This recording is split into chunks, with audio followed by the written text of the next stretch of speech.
Baik, selamat sore untuk Bapak Hasan Mukibat selaku dosen pengampu dan Pak Tri Susilo Wahyu Haji. Di sini kami sebagai kelompok 7 akan mempresentasikan hasil diskusi kami mengenai regresi Ridge, Lasso, dan Elastic Net. Saya sendiri, Grace Pasaribu dengan NIM belakang 317 dan rekan-rekan saya. Next.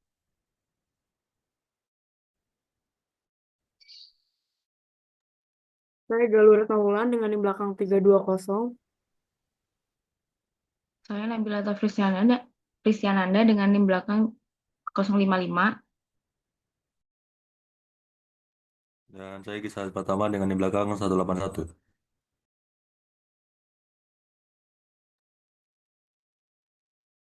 Untuk materi kami ini dengan latar belakang regresi berperan penting dalam menganalisis hubungan antar variabel ekonomi seperti inflasi, PDB, dan pengangguran. Model ini membantu memprediksi tren ekonomi dan mendukung perumusan kebijakan berbasis data. Namun, agar hasilnya akurat dan dapat diandalkan, penting untuk kita dapat memperhatikan kualitas data serta asumsi-asumsi dasar dari model regresi tersebut. Next.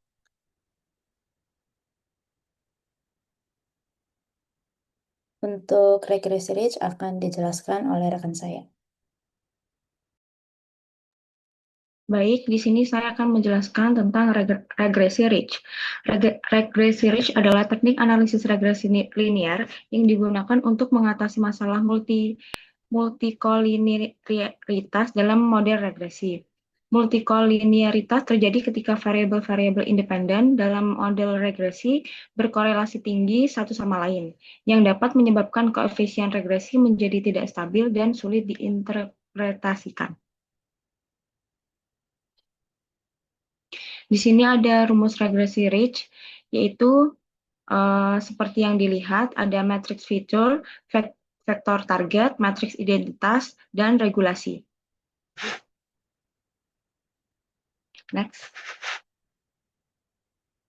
Tujuan dari regresi Ridge ini adalah, yang pertama, ini tuh mengurangi dampak multikolinearitas pada estimasi koefisien regresi. Yang kedua, ini juga bisa meningkatkan stabilitas dan keandalan model regresi itu sendiri. Yang ketiga, bisa mencegah overfitting, yaitu kondisi di mana model terlalu cocok dengan data pelatihan sehingga tidak dapat digeneralisasikan dengan baik pada data baru. Yang keempat, ini dapat menstabilkan solusi regresi.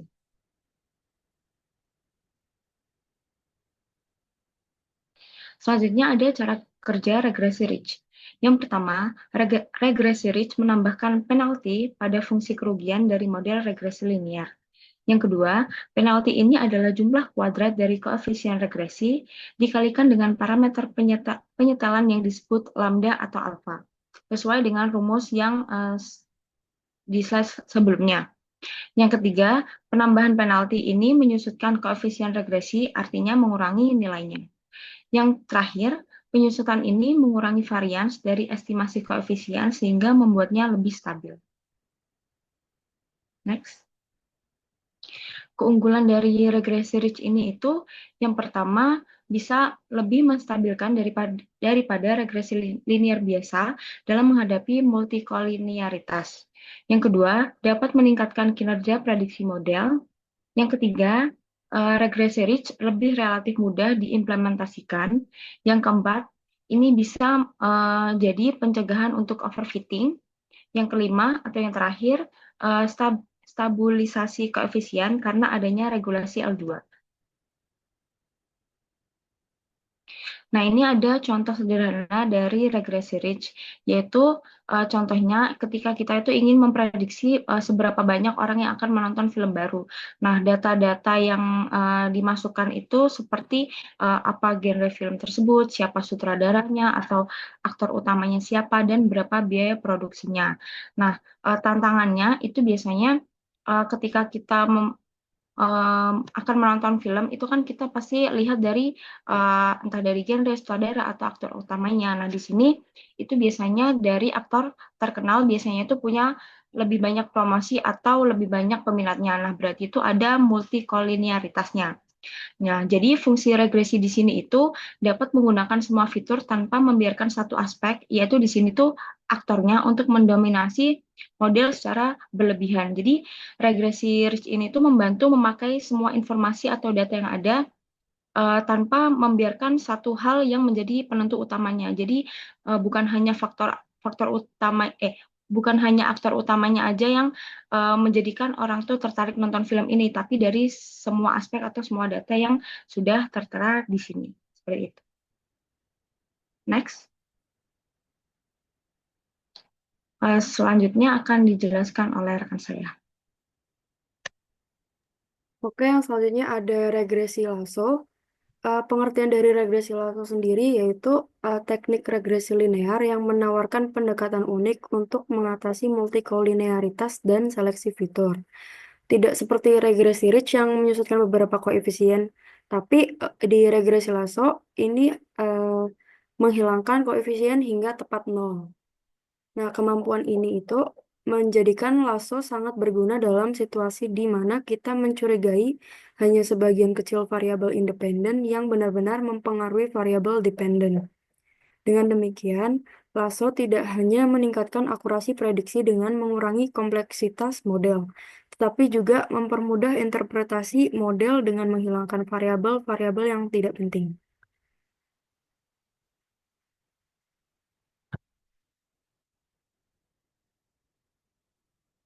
Lalu, regresi Lasso menggunakan penalti L1 untuk seleksi fitur dan multikolinearitas. Untuk cara kerja regresi Lasso itu yang pertama bisa menambahkan penalti nilai absolut koefisien, yang kedua menyusutkan beberapa koefisien hingga tepat nol. Lalu keunggulan dari cara kerja penalti L1 ini dapat menyederhanakan model dan meningkatkan interpretasi. Yang kedua bisa lebih efektif dalam mengimplementasikannya.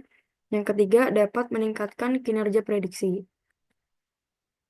Lalu tujuan dari regresi Lasso sendiri yaitu yang pertama bisa mengurangi dampak multikolinearitas pada estimasi koefisien regresi. Yang kedua, melakukan seleksi fitur dengan cara menyusutkan beberapa koefisien regresi hingga menjadi nol. Yang terakhir, meningkatkan akurasi interpretasi model. Lalu yang selanjutnya akan diterangkan oleh teman saya. Baik, selanjutnya saya akan menjelaskan mengenai elastic net regression. Jadi apa sih elastic net regression itu? Elastic net regression itu merupakan model yang kuat dan fleksibel dalam analisis regresi. Dia menggabungkan kekuatan regresi Lasso atau penalti L1 dan regresi Ridge. Seperti yang tadi telah dijelaskan teman saya, terdapat regresi Lasso dan regresi Ridge. Nah, elastic net ini tuh merupakan gabungan dari kedua metode analisis regresi tersebut. Lalu apa sih tujuannya? Tujuannya itu yang pertama ada untuk mengatasi multikolinearitas seperti regresi Ridge.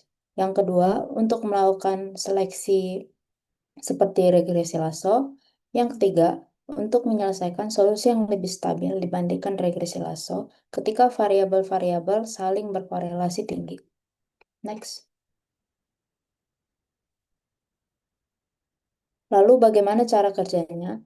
Cara kerjanya itu yang pertama, kita menambahkan kombinasi penalti L1 atau regresi Lasso dan kemudian menambahkan regresi L2 yaitu regresi Ridge ke dalam fungsi kerugian regresi linear. Lalu penalti L1 tersebut mendorong beberapa koefisien yang tidak penting atau yang kurang penting menjadi nol dan melakukan seleksi fitur. Dan penalti L2 itu menyusutkan koefisien, mengurangi dampak multikolinearitas. Next. Lalu apa saja keunggulannya? Yang pertama itu dapat mengatasi multikolinearitas lebih baik, lalu melakukan seleksi fitur atau feature selection untuk menghasilkan model yang lebih sederhana. Caranya dengan mengecilkan koefisien yang tidak relevan menjadi nol. Dengan demikian, variabel-variabel yang dihasilkan itu menjadi lebih sedikit dan dapat lebih mudah diinterpretasikan. Lalu yang ketiga itu lebih stabil dari regresi Lasso pada data dengan variabel yang berkorelasi tinggi. Lalu untuk kekurangannya sendiri, ia membutuhkan komputasi yang lebih intensif. pada aset yang besar karena membutuhkan penyetelan terhadap parameter alfa dan lambda. Lalu tidak sesuai untuk beberapa jenis data. Misalnya, tidak cocok untuk data yang berdimensi tinggi, yang jumlah prediktornya itu lebih besar daripada jumlah observasi. Elastic net juga tidak cocok untuk permasalahan nonlinear, di mana ada hubungan antara prediktor dan hasilnya tidak linear. Lalu yang terakhir itu tingkat kompleksitasnya itu lebih tinggi karena kombinasi dari dua penalti, yaitu penalti L1 dan L2 menjadikan interpretasi dari setiap fiturnya itu lebih ambigu atau memiliki lebih banyak makna. Next. Selanjutnya akan saya serahkan kepada rekan saya untuk studi kasus. Baik, terima kasih atas moderator atas waktunya. Berikutnya adalah studi kasus. Di sini adalah faktor-faktor yang mempengaruhi laba bersih PT Unilever Indonesia (TBK) atau UNVR itu di tahun 2023. Di sini tujuan analisis kami adalah prediksi laba bersih kuartalan berdasarkan beberapa variabel ekonomi dan keuangan internal yang saling berkorelasi tinggi. Kondisi yang cocok untuk regresi Rich, Lasso, dan Elastic Net. Seperti itu. Saya next.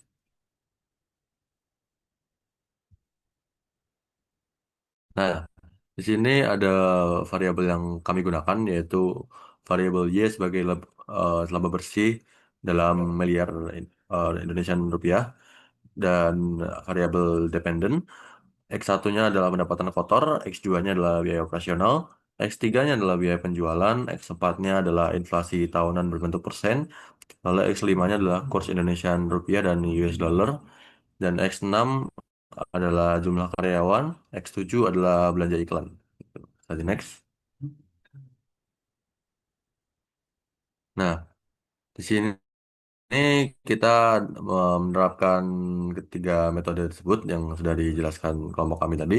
Yang pertama ada regresi Rich karena yang pertama cocok digunakan untuk meningkatkan kestabilan model ketika semua variabel dianggap relevan.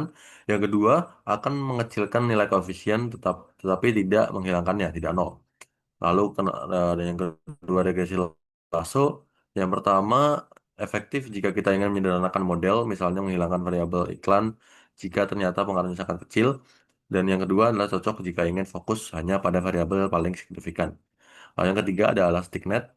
Yang pertama di regresi ini tuh menggabungkan dari dua pendekatan di atas.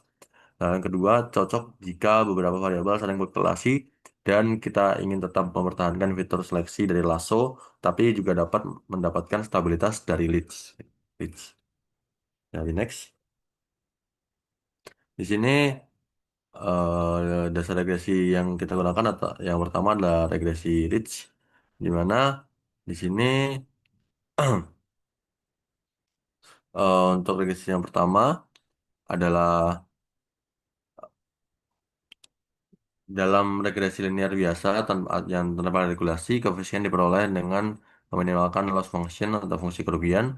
Di sini loss functionnya sama dengan sigma i sampai 1 yaitu n sampai 1 dalam kurung y1 dikurangi y topi i pangkatkan 2 sama dengan sigma i sama dengan 1 n sama nilai n dikurang buka yaitu yi dikurangi B0 ditambah B1 kali B1 X1 B1 XI1 ditambah sampai dengan BP XIP lalu dikuadratkan.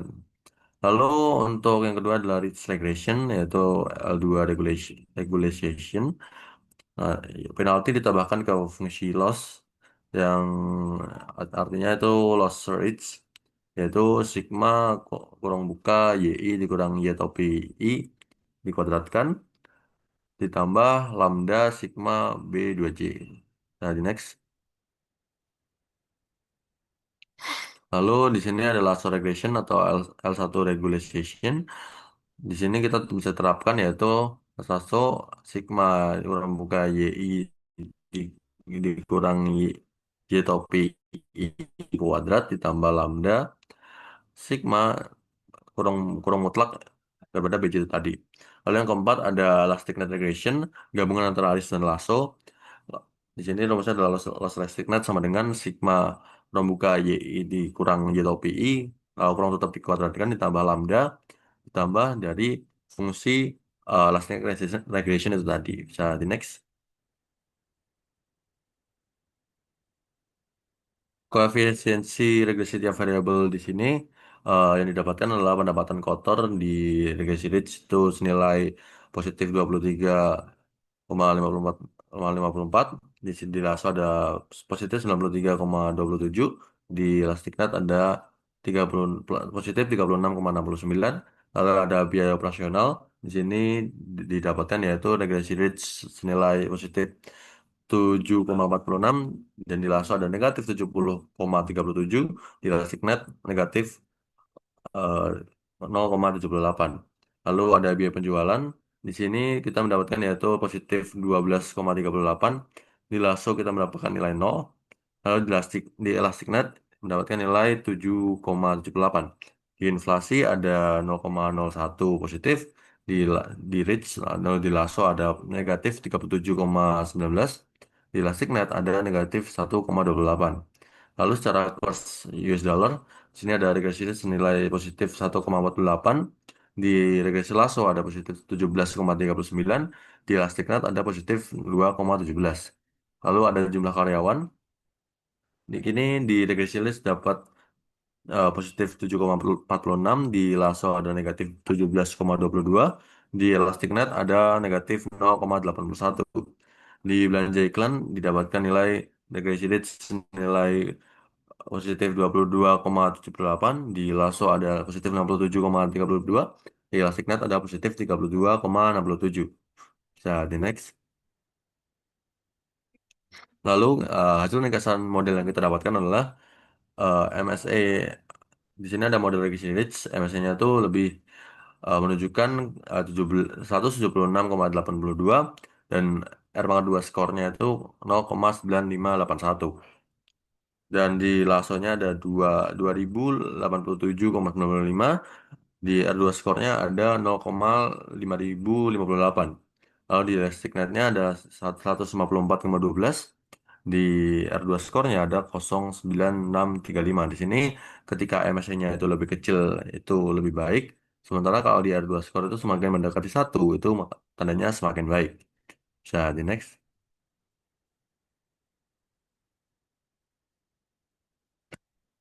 Di sini risk regression di sini akurat dan stabil bisa ditunjukkan dari nilai R kuadratnya yaitu 0,96. Semua variabel dianggap tetap dalam model ini sendiri. Lalu yang ketiga, cocok jika semua fitur dianggap penting dan ingin mengurangi varians karena koliniaritas. Lalu ada lasso regression. Yang pertama di sini ada seleksi fitur otomatis. Via variabel biaya penjualan dihapus, nah, koefisien sama dengan 0. Dan yang kedua ada performa prediksi paling lemah. Di skor R2-nya tadi ada 0,51, tapi model ini lebih sederhana. Dan yang ketiga ada berguna untuk menyaring fitur paling berpengaruh. Lalu yang ketiga ada Stacknet. Kinerja ini terbaik, MSE juga paling kecil tadi, dan skor R2-nya ini sendiri 0,96. Dan yang kedua ini gabungan stabilitas reach dan seleksi fitur dari Lasso. Dan yang ketiga variabel biaya penjualan tetap dipertahankan, tapi inflasi dan karyawan memiliki koefisien yang lebih kecil. Mungkin kurang signifikan kalau di data. Saya di next. Lalu baik, untuk kesimpulannya sendiri kita bisa ambil regresi Ritz ini stabil dan atasi multikolenialitas. Lalu regresi Lasso ini seleksi fitur dan sederhanakan model. Tapi kalau Elasticnet gabungkan keunggulan Ritz dan Lasso. Ketiganya ini penting dalam regresi ekonomi modern, cuman di sini ada plus minus dan benefit yang bisa kita dapatkan jika kita memilih salah satunya. Seperti itu. Mungkin sekian paparan dari saya serahkan kepada moderator.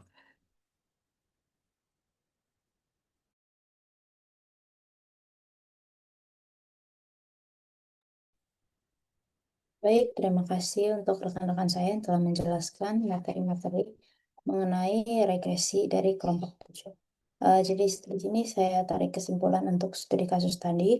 Yang pertama yaitu elastic net regression itu adalah model terbaik untuk kasus ini karena kan prediktif, stabil, dan cukup stabil. Jika tujuannya adalah interpretasi dan penyederhanaan model, LASA itu bisa dapat dipertimbangkan. Yang ketiga itu jika semua variabel penting dan multikoliniaritas tinggi, maka penggunaan regresi ridge adalah yang paling aman. Next.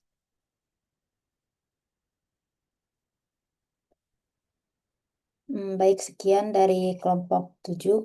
Mohon maaf apabila ada kesalahan tutur kata atau dalam penyampaian materi. Kami ucapkan terima kasih.